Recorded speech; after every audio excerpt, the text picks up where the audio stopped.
Aloha, beautiful people. Welcome back to my channel. My name is Cami, and on today's video, I'm going to be giving my honest review on the Chanel Chance Eau Tendre perfume. So let's just go ahead and get right into it. So here is the bottle. Absolutely beautiful bottle, as you can see. I love Chanel bottles. They're just very classy and just so girly. The liquid is pink. I thought it was purple, but everyone's saying it's pink, so it's pink. And this is the Eau de Toilette, and the way you can tell is from the cap. This one has a foggy, I guess kind of clear cap, and the Eau de Parfum has a cap that's like a silver color like this right here. This right here, 3.4, retails for about $125. So as you can see, I have used it a couple of times, and I like coming to you guys with an honest review, and to the point where I've worn it a couple of times, so I know how it, you know, everything about it for the most part. And so the main accords in this perfume is floral, fruity, citrus, sweet, fresh, spicy, powdery, white floral, musky, green iris. The top notes in this is grapefruit and quince. Middle notes is hyacinth, jasmine, and the base notes is musk, iris, Virginia, cedar, and amber.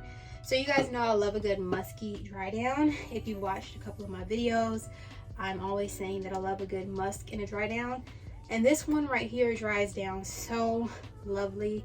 I absolutely love it. The first time I smelled it was last year in October, before I actually had a perfume collection. I think the only perfume that I had at the time was the Ocean by Giorgio Armani and the Hollister Wave perfume that I absolutely love. Sorry, y'all, my AC just turned on. And so I went into Macy's to purchase the Coco Mademoiselle, and the lady who was helping me was actually someone who I knew through my sister friend. So she was helping me, and I told her, you know, I'm here for the Coco Mademoiselle, I'm gonna purchase it. She was just like, oh, you like the Coco Mademoiselle? I don't know why everyone likes it. I don't really like it. I was like, so what do you like? She was like, I like this Chanel Chance. So she sprayed it on me, and she was just like, let me know if you like it. And I smelt it, and I was like, I don't like it. Like, I didn't really like it. I thought it was okay, but it wasn't like a love. I really love the Coco Mademoiselle though. When I sprayed that, I was like, yes, I love the Coco Mademoiselle. And I think she was kind of surprised. She was like, I think you're the first person to ever say that. And I was just like, you know, it is what it is. I wasn't mean like that. I was just like, I don't like it. And so that was that. I left with the Coco Mademoiselle, and I never really thought about this perfume again until recently. This lady walked past me one day in the hallway, and we were like 6 feet apart, and she had just walked past me, and something just lingered in my nose. And I was like, I turned around, I asked her, like, what perfume are you wearing? She was like, the Chanel Chance.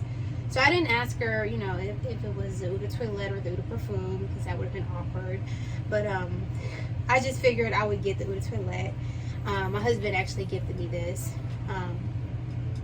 So like I said, this is about $125. I think it's, you know, of course it's cheaper because it's an Eau de Parfum, but I feel like the lasting power is still great. So this lasts for a good 4 to 5 hours. I wore this to a wedding, and it lasted the entire time. I spray very heavily. I wish I kind of didn't, because like this, I feel like this perfume a little goes a long way, so you don't really need to spray heavily. And so it was kind of like too much for me.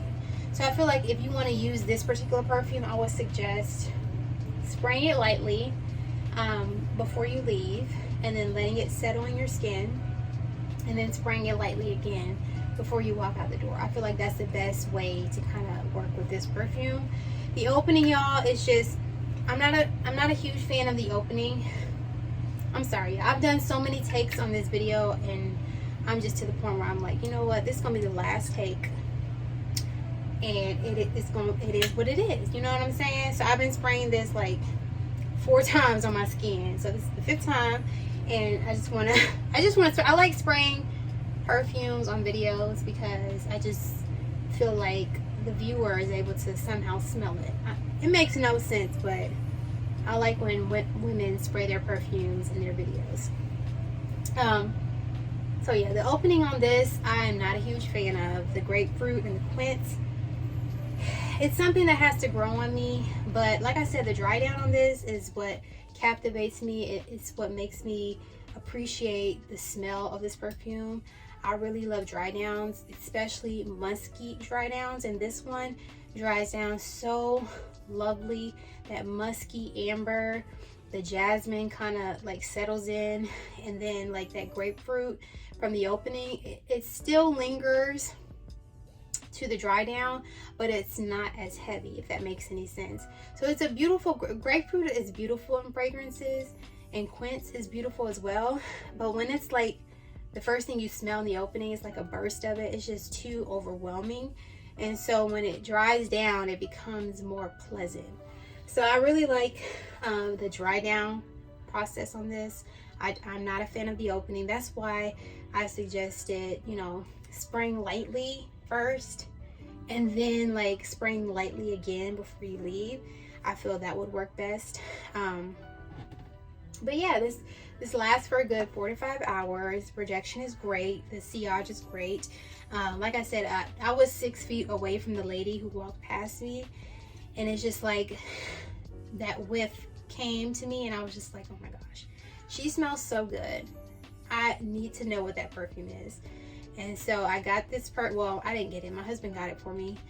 He gifted it to me after I was going on and on about it. I wore this at night as a bedtime fragrance, and I was reaching for something and I got a whiff of it. I was like, oh my gosh, it smells so good. It smells so good. Now compared to my Coco Mademoiselle that I have, y'all know I love my Coco Mademoiselle. I don't talk about it as much, and I haven't been picking her up lately, but I really love this scent. It's a very beautiful orange powdery scent. Compared to this, I don't know, I feel like this is like more feminine.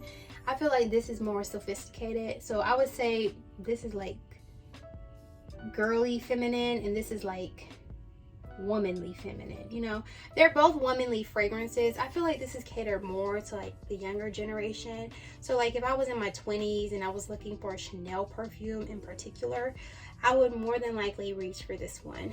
Now that I'm in my 30s and I'm into fragrances and I'm reaching for a Chanel fragrance, I would reach for this, honestly, as opposed to this. Now this is still beautiful. I feel like this is an everyday scent. You could wear it to work, you could wear it to church, to brunch. It's great for the spring, summer, early fall. I would not wear this in the winter time. I mean, you can do whatever you want, but me personally, I don't see myself wearing this during the winter months. But overall, this is a very beautiful, feminine, lovely, citrusy, fruity, floral, musky, ambery scent. I know that's a lot to take in, but overall, the dry down, y'all, if you love dry downs that are musky and like just so feminine, I highly suggest this one right here. Highly suggest it. And yeah, that's what I think about it. Overall, I would give it a 9 out of 10, because it's a lovely scent. You know what I'm saying? I have nothing really bad to say other than the opening being a little bit too strong, so that's why I suggest spraying it lightly. But I hope you guys enjoyed this honest review. If you guys have this perfume, comment down below what you love about it, what you dislike about it, and I hope you guys enjoyed it. And until next time, I hope you guys have a blessed rest of the week in Jesus' name, and I'll see you in my next video.